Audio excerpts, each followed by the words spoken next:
வணக்கம் FMCG TV நண்பர்களே. இன்று மீண்டும் வணிக அறிவை பற்றி சென்ற முறை நாம் ஐயா இசை கவி ரமணன் அவர்களுடன் பேசும்போது பட்டினத்தாரை பற்றி சொல்லி வணிக அறிவு முக்கியத்துவத்தை வெளிப்படுத்தினார். இன்று அதே சப்ஜெக்டு திருவள்ளுவர் ஐயா என்ன சொல்லியிருக்காருங்கிறத பற்றி அவர் இன்னைக்கு நமக்கு தெளிவு செய்ய போகிறார். வாருங்கள், அனைவரும் அவருடைய அருமையான குரலில் நல்ல செய்தியை கேட்டு வணிகத்தை மேம்படுத்துவோம். வணக்கம். வணக்கம் ஐயா. வணக்கம் ஐயா. பட்டினத்தார் கடைசியில் பற்றறுத்தவர் நல்ல. அவர் அவர் ஈட்டின செல்வம் போல் இன்னொருத்தர் ஈட்டியிருக்க முடியாது. அந்த அளவுக்கு போயிட்டு அதுக்கப்புறம் வாழ்வில் ஒரு விரக்தியை அவர் போனார். அது ஒரு சொன்னீங்களே, அந்த நாட்டு அரசனை விட அதிகமாக தங்கம் வச்சிருந்தார் அவர். அதனால அவர் ஏதோ துறவியானார் அந்த மாதிரி நினைக்காதீங்க. யார் துறவியானார்ன்றத பார்க்கணும். அதாவது he was the most successful business magnet. நீங்கள் என்னெல்லாம் வார்த்தைகள் சொல்கிறீங்களோ அதுக்கெல்லாம் பொருத்தமானவர் பட்டினத்தார். இப்படி போனார். இப்போ நான் திருக்குறள் எதுக்கு சொல்கிறேன் அப்படின்னா, அதாவது எல்லாருக்கும் பொதுவான நீதி சொல்கிறதுங்கிறது ரொம்ப சிரமம். எல்லா காலகட்டத்துக்கும் எல்லா விதமான மனிதர்களுக்கும் பொதுவான நீதிகள் அறிவுரைகள் சொல்வதுங்கிறது ரொம்ப சிரமம். அவர்களுக்கெல்லாம் போய் சேர்ந்து எப்படி அது எப்படி அவரால் தான் அது சாத்தியமாகிறது. எங்கள் தமிழாசிரியர் சொல்லுவார், நீ என்ன வேணா முயற்சி பண்ணிப்பாரு, அவருடைய சிண்டு மட்டும் எவன் கைக்கும் சிக்காதுப்பாரு. அது மாதிரி நிற்கிறார். அவர் எல்லாத்தையும் தாண்டி நிற்கிறார். இந்த செக்குலர்ம்பாங்க. அவர்னா he is not secular, he is universal. பெரிய வித்தியாசம் இருக்குது அதுக்கு. அது மாதிரி அவர் ஒரு அருமையாக ஒன்று சொல்கிறார். இது இன்றைக்கி உங்களுக்கு ரொம்ப பொருந்தும், வணிகர்களுக்கு ரொம்ப பொருந்தும். அதாவது வணிகருங்கிறவ எந்த கட்டத்துலேயும் சரி, நான் இதை பார்த்துருக்கேன். இந்த பிளாட்ஃபாரத்தில் கடை போடுறவங்கலேருந்து தொடங்கி பெரிய தொழில் பண்ணுறவங்க வரைக்கும் கவர்மெண்ட் ஏஜென்சிஸ் கூட ஒரு தொடர்புங்கிறது ஏற்படத்தான் செய்யுது. அது தவிர்க்க முடியாத ஒரு தொடர்பு. அது எந்த விதத்திலும் ஒரு காதல் அல்ல. அது எந்த விதத்திலும் அது ஒரு நேசமான விரும்பி செய்யும் விஷயம் இல்லை. விரும்பி செய்யும் விஷயம் வழியே இல்லாமல் விரும்ப வேண்டிய விஷயம். அதாவது நீங்க நாடி அமைத்து கொண்ட உறவு அல்ல. அது ஏதோ வருது, அந்த அசோசியேஷனை நம்ம மெயின்டைன் பண்ண வேண்டியதா இருக்கு. பிடிக்கிறதோ பிடிக்கலையோ பிடிச்சது மாதிரி செய்ய வேண்டியதா இருக்கு. உண்டா? இது எப்படி இருக்கணும், அவங்க கிட்ட எப்படி பழகணுன்றது ஒரு சொல்ற. இப்போ ஒரு கானகம், ஒரு காடு, குளிர்காலம், இரவு, நீங்க பார்த்துருப்பீங்கல்ல, இந்த குப்பை சுள்ளி எல்லாம் போட்டு நெருப்பு மூட்டி அதை சுற்றி உட்காந்துருப்பாங்க காட்டுவாசிகள். நான் சொல்றது காட்டுவாசிகளே, எம்பிஏ இல்லை, காட்டுவாசிகள் உட்காந்துருப்பாங்க. சரியா உட்காந்துருப்பாங்க. கிட்ட போனால் சுட்டுடும், விலகி போனால் குளிரில் உடம்பு விரைச்சிடும், அந்த பயன் இல்லாமல் போயிடும். ஆமாம். அந்த சரியான தொலைவுன்றது எப்படி அவங்களுக்கு தெரிஞ்சது? அவங்க ஒரு உழவன் நடக்கிறான், வயல் இப்படி பாதை இப்படி இருக்குன்னு வைங்களேன், அது குறுக்கால போகிறான், குறுக்கால போய் அங்கே போயிடுறான்.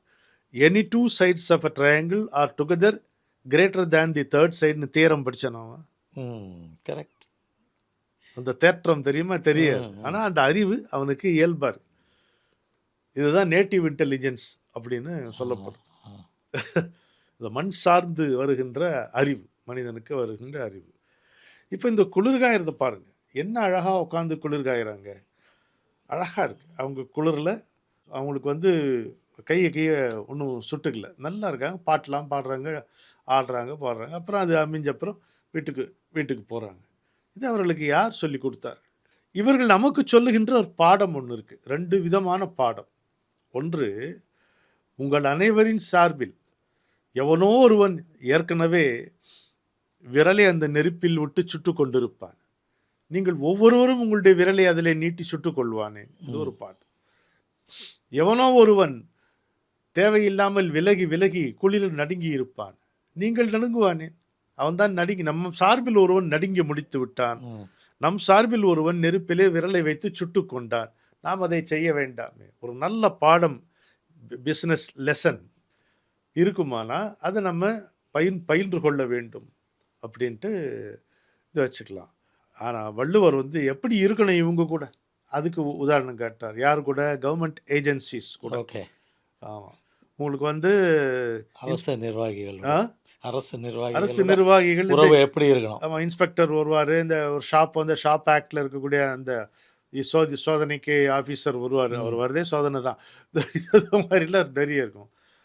அகலாது அணுகாது தீக்காய்வார் போல்க இகழ்வேந்தர் சேர்ந்தொழுகுவார் அப்படிங்கிறாரு. இந்த அரசன் கூட இருக்கிறதுன்றது எப்படி இருக்கணும் அப்படின்னா, விலகியும் போகக்கூடாது, போய் விழவும் கூடாது, அப்படி இருக்கணும். எவ்வளோ அகலாது, அதாவது விலகாது, அணுகாது, கிட்டவும் போகாம, தீக்காய்வார் போல்க இகழ்வேந்தர் சேர்ந்தொழுகுவார். என்ன அற்புதமான ஒரு குறள் பாருங்க. எப்போ நம்ம 2000 ஆண்டுகளுக்கு முன்னால், அதாவது திருக்குறள் எதை கேட்டாலும் நம்ம சரி சங்க இலக்கியமோ திருக்குறளோ 2000 ஆண்டுகளுக்கு முன்பு எழுதப்பட்டது அப்படிங்கிறோம் குறைஞ்சபட்சம். ஆமாம், நான் கேட்குறேன், எல்லாம் சேர்ந்து 2000 வருஷத்துக்கு முன்னால் எழுதியிருப்பாங்களோ ஒரு வருஷத்தில்? இப்படி இல்லை. நீங்கள் சொல்கிற மாதிரி குறைந்தபட்சம் 2000, அது எத்தனை ஆண்டுகளுக்கு முன்பு இருக்குமோ. அதில் இப்போ எப்படி வேதம் வந்து பேச்சு வழக்கில் இருந்து கர்ண பரம்பரை கதையாக இருந்து அதுக்கப்புறம் ஏட்டுக்கு வந்ததோ, அது மாதிரி இந்த பாடல்களில் எத்தனை பாடல்கள் முன்பே இருந்ததோ, புழக்கத்தில் இருந்ததோ, பழக்கத்தில் இருந்ததோ, பிறகு ஏட்டுக்கு வந்ததோ யார் அறிவார். இது வந்து நம்ம என்ன எப்படி கருதணும்? திருக்குறள் ஏன்ஷியன்ட் விஸ்டம் என்று கருதணும். நமக்காக சேமித்து வைக்கப்பட்ட ஞானம் இது. அதில் இப்படி சொல்கிறார். நீங்கள் இதையே யோசிச்சு பாருங்க. இதை நம்ம ஆங்கிலத்தில் சொல்கிறோம்னா ஆப்டிமம் டிஸ்டன்ஸ்னு சொல்லணும். Optimum distance, correct, right. டிஸ்டன்ஸுங்கிறது கூட சரியான வார்த்தை இல்லை, ஆப்டிமம் டிஸ்டன்ஸ். இதுக்கு ஒரு உதாரணம் சொல்லவா? சொல்லுங்க. இப்போ நம்ம ஒரு பில்டிங்கில் தமிழில் நேட்டிவ் இன்டெலிஜென்ஸுக்கு என்ன சொல்லுவோம் சார்? பட்டறிவுன்னு சொல்லலாம், மண் வாசனைன்னு சொல்லலாம், இல்லை விளக்கமாக சொல்லணும்னா மண் சார்ந்த ஞானம் அப்படின்னு சொல்லலாம். இயல்பான அறிவு அப்படிங்கிற, இயல்பான அறிவு பட்டறிவு, அது மாதிரி சொல்லலாம். சில வார்த்தைகள் சரியாக கிடைக்கல பாருங்க நமக்கு. இப்போது ஆப்டிமம் டிஸ்டன்ஸ்னு சொன்னேன். அதுக்கு நம்ம ஒரு பில்டிங்கில் மேலே ஏற போகும்போது எலிவேட்டரில் ஏறுறோம். இங்கே நமக்கு தெரிஞ்சவங்களே இருந்தாலும் அந்த குறுகலான இடத்துல ஒரு டிஸ்கம்ஃபர்ட் நம்ம உணர்றோம். ஆமாம், ஒரு அசௌரியம் இருக்குது நமக்கு, இருக்குது இல்லையா? ஆமாம், தெரிஞ்சவங்களே இருந்தால் கூட ஒரு அசௌரியம் இருக்குது. எப்படா நம்ம ஃப்ளோர் வரும், கதவு திறக்குன்ற ஒரு ப்ரெஷர் எல்லாருக்குமே நிச்சயமா. ஏன் அப்படின்னா அங்கே ஆப்டிமம் டிஸ்டன்ஸ் இல்லை. ரொம்ப நெருக்கம், அகலாது அணுகாதுங்கிறார். ரொம்ப நெருக்கமாக இருந்தால் பிரச்சனை, அது மாதிரி இருக்குது. ஸோ இதை நம்ம கவனத்தில் கொள்ள வேண்டும். இப்போது பிஸ்னஸ் ஒரு பக்கம் இருக்க, இதை நீங்கள் இப்போ பொது வாழ்க்கையிலேயே பொருத்தி பாருங்களேன். ஒரு நபரோடு, ஒரு மனிதனோடு நமக்கு இருக்க வேண்டிய உறவு ஆப்டிமம் டிஸ்டன்ஸில் இருந்தால் நல்லாயிருக்கும். ஒரு பொருளோடு நமக்கு ஒரு இந்த ஆப்டிமம் டிஸ்டன்ஸ் இருந்ததுன்னா அது நம்மை ஆளாது, நாம் தான் அதை ஆளுவோம். பார்த்துருக்கீங்களா? சில பேர் வந்து ஒரு பரிசு பொருள் கொடுத்த, ஒரு பேனாவை கொடுத்தா பயன்படுத்தாமல் அப்படியே வச்சுக்குவாங்க. ஒரு பொருள் பயன்படுத்துறது தான் அதை ஆளுவதே. அது மாதிரி அந்த டிஸ்டன்ஸ் நமக்கு தேவை. ஒரு நபர், ஒரு பொருள், ஒரு சூழ்நிலை, ஒரு சூழ்நிலையை வந்து நீங்கள் வெற்றிகரமாக ஆள வேண்டும் என்றால் இந்த ஆப்டிமம் டிஸ்டன்ஸ் நமக்கு தேவைப்படுகிறது. இல்லைன்னா சூழ்நிலைகளில் நம்ம காணாமல் போயிடுவோம். இப்போ எல்லாம் இந்த ப்ராப்ளம் சால்விங் பற்றி பேசுகிறாங்கல்ல, ட்ரபுள் ஷூட்டிங், ப்ராப்ளம் சால்விங் எல்லாம் பேசும்போது முக்கியமாக அதில் கவனம் இதுதான் வச்சுக்கணும். You should not become a part of the problem. நான் இன்வால்வ் ஆகிறேன்னு சொல்லிட்டு பர்சனலைஸ்டாக அதை வச்சுக்கிட்டு என்ன, யூ வில் பிகம் ஆமாம், you will become a part of the problem. இல்லைன்னா you can be a solution provider. அதை தள்ளி இருந்து பார்த்தா தான் அந்த டிஸ்டன்ஸ் நமக்கு தேவைப்படுது. இது பொது வாழ்க்கைக்கு, எல்லாருடைய வாழ்க்கைக்கும் இது தேவை. ஒரு நபர், ஒரு பொருள், ஒரு சூழ்நிலை, ஒரு கருத்து அல்லது சித்தாந்தம், அது கூட அப்படித்தான். எதுக்காக இந்த சித்தாந்தங்கள்? ஒரு அத்வைத்தம், துவைத்தம், விசிஷ்டாத்வைத்தம், எக்ஸிஸ்டென்ஷியலிசம், இப்படி எத்தனையோ இசங்கள்லாம் இருக்குல்ல. அதுக்கு நாம நமக்காக அவையா? அவற்றுக்காக நாமா, நமக்காக அவையா? அப்போ அந்த ஒரு டிஸ்டன்ஸ் இருந்தால் தான் அதை நம்ம ஆள முடியும். இல்லைன்னா அது நம்மள ஆளும். என்ன ஆகும்? நம்ம அப்சஷன் வந்துடும் நமக்கு. அதை தவிர வேற எந்த சிந்தனையும் இல்லாமல் அது நம்மளை எப்படி பீஷ்மருடைய சபதம் அவருடைய கண்ணுக்கு மிகவும் நெருக்கமாக இருந்ததனால் வேறு எதையும் அவரால் பார்க்க முடியவில்லையோ, எதையும் அதன் மூலம் மட்டுமே பார்க்க முடிந்ததோ, அதுவே போருக்கும் காரணமானதோ, அதுபோல இந்த தொலைவு அகலாது அணுகாது தீக்காய்வார் போல்க இகழ்வேந்தர் சேர்ந்தொழுகுவார்ங்கிறத நம்ம வச்சுக்கிட்டா நமக்கு நல்லது. இதையே இன்னும் மேலே கொண்டு போங்க. அதாவது வணிகராயிருந்த பட்டினத்தார் துறவரம் புண்டு ஞானியான இருப்பாருங்க. அது மாதிரி ஒரு நன்மை. இது ஆன்மீகத்துக்கு இதே பிரின்சிபிள் ஒர்க் ஆகும். You should know the distance between you and what you think you are. நம்முடைய உடம்பு, நம்முடைய மனசு, நம்முடைய புத்தி இது நமது, ஆனால் நாம் அல்லங்கிற பிரக்ஞை நமக்கு இருக்கணும். அதுதான் ஆப்டிமம் டிஸ்டன்ஸ். வாழ்க்கையுடைய தத்துவமே ஞானியாவது தானே சார்? ஆமாம் ஆமாம், ஞானம் அடைவது தான். ஞானம் அடைவது தான் ஞானியாவது. ஞானத்தில் என்ன இருக்கும்? அமைதி இருக்கும், ஆனந்தம் இருக்கும், விவரங்கள் இருக்காது. அது அமைதி விரும்பாதவ யாராவது இருக்க முடியும்? சரி. ஆனந்தம் விரும்பாதவர்கள், நான் அழுது கொண்டே இருக்க விரும்புகிறேன்னு சொல்கிற மனிதர் யாராவது இருக்க முடியுமா? சொல்லுங்க, முடியாது. எப்போதும் சந்தோஷமாக இருந்தாங்க. ஆமாம், ரமணர் சொல்வார், ஏன் அமைதியை விரும்புகிறான் மனுஷன், ஏன் ஆனந்தத்தை விரும்புகிறான்? அதுதான் அவனுடைய அடிப்படை இயல்பு. அதனால் அதை விரும்புகிறான். ஆனால் அது எப்படி அடையிறதுன்றது தெரியாமல் இருக்கான். இப்போ இந்த ஆப்டிமம் டிஸ்டன்ஸுங்கிறத நம்ம ஒரு மிகப்பெரிய சூத்திரமாக ஒரு தனி மனித வாழ்க்கைக்கும் வச்சுக்கலாம். உங்களுடைய வணிக ரீதியான வாழ்க்கை, யுவர் பிஸ்னஸ் லைஃப், எல்லாருக்கும் எல்லா லைஃப்பும் இருக்குல்ல. Yes, personal life, business life, அது தாண்டி இன்னும் ஸ்பிரிச்சுவல் லைஃப், இதுலேயும் அதை நம்ம வச்சுக்கலாம், பயன்படுத்தும். இதுக்கு என் குருநாதர் ஒன்று கற்றுக் கொடுத்தார். ஒரு முக்கியமான க்ளூவா எனக்கு அது பட்டுது. உறவுகளை நிர்வகிக்கும் போது நம்ம அக்கௌண்ட் புக்ஸை நிர்வகிக்கிறோம், அதெல்லாம் இருக்கட்டும், உறவுகளை நிர்வகிக்க கற்றுக்கணும். இல்லை, மனித உறவுகள் தானே. எதுவாக இருந்தாலும் மனிதர்களை வச்சு தானே பிஸ்னஸ் படுத்துகிறோம். இன்னும் ரோபோட் மட்டுமே வச்சு பிஸ்னஸ் வரும்போது அதை பார்த்துக்கலாம். அதுக்கு வேறு சாத்திரங்கள் எழுதப்படும். அப்பவும் திருக்குறள் ஏதாவது ஒன்று அதிலிருந்து நமக்கு பயன்படும். அவர் என்ன சொல்கிறாரு? ஒரு மனிதனும் ஒரு தொலைவை காட்டத்தான் செய்கிறான், நீதான் அந்த தொலைவை நிர்வகிக்க வேண்டும். Every human being shows a distance, it is up to you to maintain that distance. எப்படி இருக்கு பாருங்க இந்த வார்த்தை, கொஞ்சம் யோசிச்சு பாருங்க. வள்ளுவர் சொல்றாரு. ஆமாம் ஆமாம் ஐயா, இது குடும்பத்திலையும் இது இப்படித்தான் இருக்கு. அதுவும் வணிகர் குடும்பத்திலையும் இது நிறைய இருக்கு. போக போக இன்னும் போக போக அவங்க உயர உயர இந்த சூத்திரம் ரொம்ப ரெலவெண்ட்டாக போகுது, அவசியமாக போகுது. ஒரு வணிகருடைய மகன் அவனும் அந்த பிஸ்னஸுக்கு நடத்துகிறான் அப்படின்னும் பொழுது அது அப்பா நடத்துகிற மாதிரி இருக்காது. அப்பாவினுடைய எண்ணங்கள் எல்லாம் அந்த வணிகர் மகனுக்கு போய் சேரும் என்று எதிர்பார்க்க முடியாது. அவர் வேறு விதமாக சிந்திக்கக்கூடும், அவர் வேறு பாதையை பின்பற்றக்கூடும். அப்பா என்ன பண்ண முடியும்? அப்போ அந்த டிஸ்டன்ஸை மெயின்டைன் பண்ணால் தான் நம்ம அமைதியை நம்ம பாதுகாத்து கொள்ள முடியும். இதுவும் ரொம்ப அறிவு. அதாவது நீங்கள் வியாபாரம் செய்வதில் எத்தனை விதமான டெக்னிக்கெலாம் தேவையோ, உங்கள் இன்டெலிஜென்ஸ்லாம் தேவையோ, அதை விட தேவை நீங்கள் உங்களை பாதுகாத்து கொள்வது. எல்லா வியாபாரமும் பண்ணேன், ஆனால் எனக்கு அமைதியே இல்லை. வாய் விரித்து படுத்தவனும் வாய் திறந்து தூங்குகிறான், பஞ்சனையில் நான் படுத்தும் நெஞ்சிலோ அமைதி இல்லை.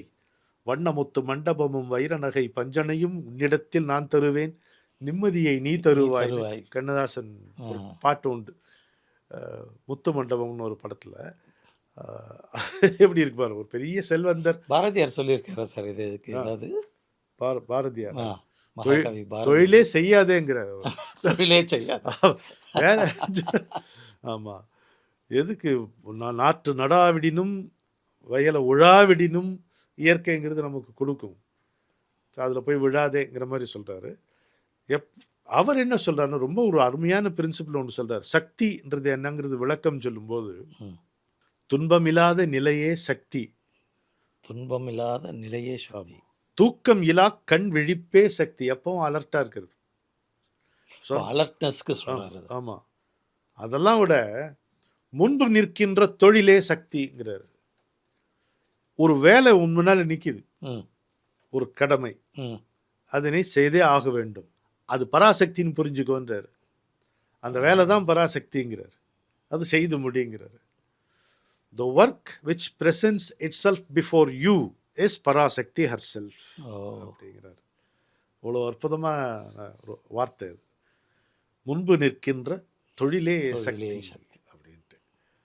ரொம்ப டாப். அருமை, மிக அருமை. ஒரு குரல் உங்களுக்குன்னே கொண்டு வந்தேன். ஏன்னா நீங்கள் இது ரொம்ப ரசிப்பீங்கன்ட்டு. பிஸ்னஸில் ரொம்ப முக்கியமானது டெசிஷன் மேக்கிங் இல்லையா? Art of decision making. Art of decision making தான் அது, சயின்ஸ் கூட. அதுக்கு ஒரு 3 முக்கியமான அம்சங்களை வள்ளுவர் சொல்கிறார். சூழ்ச்சி, முடிவு, துணிவு, எய்தல் 4 சொல்கிறார். சூழ்ச்சின்னா ஆலோசனை. சரி. சூழ்ச்சினாக்க அது அது கிடையாது கிடையாது. ஓகே. ஆமாம். சூழ்ச்சி என்றால் ஆமாம் ஆலோசனை. ஆலோசனை. ஆலோசனை. முடிவு, முடிவுன்றது தீர்மானம். துணிவு, தைரியம் வேணும் இல்லையா? டிசிஷன் எடுக்கிறதுக்கு. அதுக்கு அப்புறம் ஒரு வார்த்தை வைக்கிறாரு, எய்தல்ங்கிற இம்ப்ளிமெண்டேஷன். இம்ப்ளிமெண்டேஷன். எய்தல் என்றால் எறிவதல்ல. ஆமாம், அதான் இம்ப்ளிமெண்டேஷனை சொல்றாரு. சரி. சூழ்ச்சி, முடிவு, துணிவு, எய்தல். சரியா? அத்துணிவு, அந்த துணிச்சல் எப்படின்னா தாழ்ச்சியுள் தங்குதல் தீது அப்படின்ட்டு. இந்த ஆலோசனை, தீர்மானம், தெளிவு, அப்புறம் அந்த செலுத்துதல் அல்லது நடைமுறையில் கொண்டு வருதல், இதெல்லாம் இதை ஒத்தி போட்டேன்னு வச்சுக்கோ. தாழ்ச்சியுள் தங்குதல்னா ஒத்தி போடுதல் அர்த்தம். ஒத்தி போட்டால் அது தீதுங்கிறார். ஓகே. சில டெசிஷன்ஸை தள்ளி போடாதேன்னு சொல்கிறார். ஆமாம், டெசிஷனை தள்ளி போடக்கூடாது. Once you have taken a decision. இல்லைன்னா தள்ளி போடுவது கூட ஒரு டெசிஷனாக இருக்கும். சில விஷயங்களை டெசிஷன் எடுக்காமல் விட்டால் தானாகவே சொல்யூஷன் வருங்கிற அது சர்க்கம்ஸ்டான்சஸ் எல்லாம் நீங்கள் நான் கொண்டு வந்த குரலை படிச்சுட்டு சொல்கிறீங்களோன்ற மாதிரி இருக்கு. ஓ. தூங்குக தூங்கி செயற்பால அப்படின்னு. தூங்குகன்னு தூங்குறது இல்லை, ஒத்தி போடுகிறது, தள்ளி போடுங்க. தள்ளி போடுறதுக்கு எதை தள்ளி போடலாமோ, எது லாங் டேர்ம் டிசிஷனோ அதை கொஞ்சம் தள்ளி போட்டுக்கலாம். அது லாங் டேர்ம் தானே, அப்போ பார்த்துக்கலாம். தூங்கற்க தூங்காது செய்யும் வினை, நிதானமாக ஆலோசித்து செய்ய வேண்டிய காரியங்களை தாமதித்து செய்யலாம் இல்லையா? ஆனால் உடனே செய்ய வேண்டிய காரியங்களை செய்ய தாமதிக்க கூடாது அப்படின்ட்டு இந்த 2 குறளையும் சேர்த்து படித்தா தான் நமக்கு டெசிஷன் மேக்கிங் புரியும். Taking the right decision at the right time. ஆமாம், right time. Taking time to take certain decisions. ஆமாம், டேக் டைம். இது அப்புறமா செஞ்சுக்கலாம். அது ஒன்று. அதாவது இதில் என்ன நமக்கு தெரியுதுன்னா, ஒன்று சூழ்ச்சி, முடிவு, துணிவு, எய்தல், அத்துணிவு தாழ்ச்சியுள் தங்குதல் தீது. எல்லாம் இந்த ஆலோசனை, அப்புறம் தீர்மானம், அப்புறம் தைரியம், அதுக்கப்புறம் இம்ப்ளிமெண்டேஷன், அந்த ஸ்டேஜில் வரும்போது ஏதோ ஒரு இதில் ஒத்தி போட்டேன்னா பயந்துட்டேன்னா அது ரொம்ப தீது. அது நமக்கு கெடுதலை உண்டு பண்ணும். அதாவது இந்த கிராம்பு, ஏலக்காய் இதெல்லாம் பல்லுக்கு நல்லது. ஆனால் அதுவே பல்லுலேயே சிக்கிக்கிட்டால் நல்லது இல்லை. நல்ல விஷயமே எது தங்கணுமோ எங்கே இருக்கணுமோ அப்படி பார்த்துக்கணும். அது ஒன்று. அதே மாதிரி தூங்குக தூங்கி செயற்பால, எது அப்புறமா செய்யலாமோ அது அப்புறமா அதை ஒத்தி போடலாம். நீ கையில் எடுத்தாலும் அதை ஒத்தி போடலாம். எது இப்போவே செய்யணுமோ அதை ஒத்தி போடவே கூடாது. இது என்ன ரொம்ப பார்த்தா இன்னைக்கு தேதியில் ப்ரையாரிட்டைசிங், ப்ரையாரிட்டிஸ், நம்முடைய ப்ரையாரிட்டிஸ் என்னங்கிறது அதில் ஒரு தெளிவு இருக்கணும். ஒரு நாளும் இதை பார்க்கணும். இன்னைக்கு எது ப்ரையாரிட்டி அப்படின்றத பார்க்கணும். தான் சார். இம்பல்சிவ் டெசிஷன்ஸ் நிறைய நேரத்தில் மக்கள் எடுத்துருவோம். ஆமாம். அந்த மாதிரி இம்பல்சிவ் டெசிஷன்ஸை நீ எப்போ எடுப்பேன்னா மோஸ்ட்லி திங்கிங் கம்மியாக இருக்கச்சியோ இல்லாமல் இருக்கச்சியோ தான் இம்பல்சிவ் டெசிஷன்ஸ் எடுப்பேன். ஆமாம். ஸோ நீங்கள் சொல்கிற அந்த வள்ளுவர் சொல்கிற பார்த்தீங்கன்னாக்க துணிவு எல்லாம் சேர்த்து திங்க் பிஃபோர் யூ டாக். ஆமாம். Look before you leap. எண்ணி துணிக. அதுதான் இது. எனவே இது நம்ம ஜாகிரதையாக பண்ணலாம். ப்ரையாரிட்டிஸ் ப்ரையாரிட்டிஸும் மாறும். ஃபிக்ஸ்டாக இருக்காது ப்ரையாரிட்டிஸ் இல்லையா? கண்டிப்பாக. ஆமாம். திடீர்னு ஏதோ இப்போ ஒரு கல்யாணம் பண்ணணும் அப்படிங்கன்னா அது லாங் டேர்ம், அந்த மாதிரி அது வச்சுக்கலாம். அது அந்த 5 வருஷத்துக்கு பிறகு மகளுக்கு திருமணம் செய்யறதா நம்ம நிச்சயம் பண்ணிட்டா ம். இன்னைக்கு மண்டபம் புக் பண்ண வேண்டிய தேவையில்லை. ஆனால் நீங்கள் வந்து அதுக்கு நகை நட்டு அப்பப்போ வாங்கி வச்சுக்கலாம், கோல்டு ரேட்டை பார்த்து அதை நீங்கள் செய்வீங்க. அது மாதிரி அதை பண்ணிக்கலாம். அது பிளானிங். ஆமாம், அது ஆமாம், ப்ராப்பர் பிளானிங். ப்ரையாரிட்டிஸ் என்னன்றதை பார்த்து அதை பிளான் லாங் டேர்ம் ப்ரையாரிட்டிக்குரிய அட்வான்ஸ் பிளானிங். ப்ரையாரிட்டிங்கிறது வந்து வார வாரம் மாறக்கூடிய ஒன்றாக இருக்காது. சரி, அது once in a while you should look back, you should look at your priorities and reorganise your priorities review இல்லையா? ஆமாம். அது மாதிரி பண்ணிக்கிட்டா வாழ்க்கையில் நிம்மதியாக இருக்கலாம் அப்படின்ட்டு. அதாவது வணிகம் என்பது வாழ்க்கையினுடைய ஒரு பகுதி தான். அது மனிதர்களுக்காக செய்யப்படுவது தான் வணிகம், மனிதர்களால் செய்யப்படுவது தான் வணிகம். வணிகம். எந்த மனிதனுக்கும் அமைதி, ஆனந்தம் இது முக்கியம், மகிழ்ச்சியும் முக்கியம். புற வாழ்க்கையில் மகிழ்ச்சி வேண்டாமா? அவசியம் வேணும். ஆமாம், ஒரு மகிழ்ச்சியில் சிரிக்க மாட்டேன். ஆமாம், ஒரு உணவு உண்ணும் போதே கூட ஒரு மகிழ்ச்சி வேண்டாமா இல்லையா? அதனால் அதுக்கும் சொல்கிறார்ல, மோப்ப குழையும் மனிச்சம் முகம் திரிந்து நோக்க குழையும் விருந்துங்கிறார். அது மாதிரி அது ஒரு சிரிச்சபடியே இருந்து விருந்தோம்பல் செய்யணும். அது மட்டும் இல்லை, மகிழ்ச்சியாக சாப்பிடணும். சாப்பிடும்போது சாப்பிட மட்டுமே செய்யணும், வேறு சிந்தனை இருக்கக்கூடாது, வேறு சிந்தனை இருக்கக்கூடாது. நீங்கள் வணிகத்தில் ஒரு சீரியஸாக ஒரு அக்கௌண்ட்ஸ் பார்க்கும் பொழுது வேறு விஷயத்தை நினைக்கக்கூடாது. அந்த நேரத்தில் நம்ம என்ன செய்கிறோமோ அதில் முழு கவனத்தை நம்ம செலுத்தி செய்கிறது பேர் தான் ரொம்ப சிம்பிளாக வந்து ஔவையார் சொன்னாங்க, செய்வன திருந்த செய் அப்படின்றாங்க. செய்வன திருந்த. ஆமாம், திருந்த செய்னா என்ன அர்த்தம்? அது திருத்தமாக செய்யணும், அர்த்தம். திருத்தமாக செய்யணும். அதில் ஒரு நர்வீஸ் இருக்கணும், அதில் ஒரு நாசுக்கு இருக்கணும். இதைத்தான் வந்து இதுதான் யோகம். யோகம்னா என்ன? கர்மசு கௌசலம் அப்படின்னு கீதையில் கடவுள் சொல்கிறார் நமக்கு. அது என்ன சொல்கிறாங்க? செய்கையில் திறமையே யோகம்ட்டு நிறைய பேர் சொல்கிறாங்க, அது மொழிபெயர்ப்பு. ஆனால் பாரதியார் வந்து அதனுடைய மொழிபெயர்ப்பை அற்புதமாக சொல்கிறார். செய்கையில் நேர்த்தியே யோகம். நேர்த்தி. Yoga is not just skill in action, yoga is dexterity in action. திருந்த செய்தல் ஔவையார் நமக்கு அழகாக சொல்கிறாங்க. அவன் திருந்த இவன் திருந்தன்ற அர்த்தம் இல்லை, திருத்தமாக அதை அழகுற செய்ய வேண்டும். அதில் ஒன்றை செய்யும்போது அதிலேயே நம்ம இருந்தோம்னா அது அழகுற செய்வோம்.